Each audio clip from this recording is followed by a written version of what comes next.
पढ़ाया, कितनी मोहब्बतों से पहला सबक पढ़ाया। मैं कुछ भी न जानता था, मुझे सब कुछ सिखाया।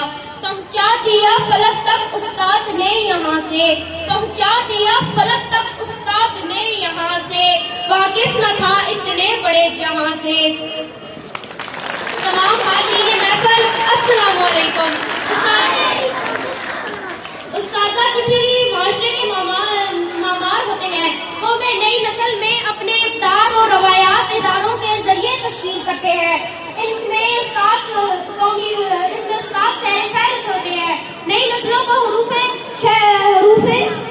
शनासी से लेकर कौमियों मिलिया मंगोल तक उस्ताद का किरदार गैर मामूली होता है।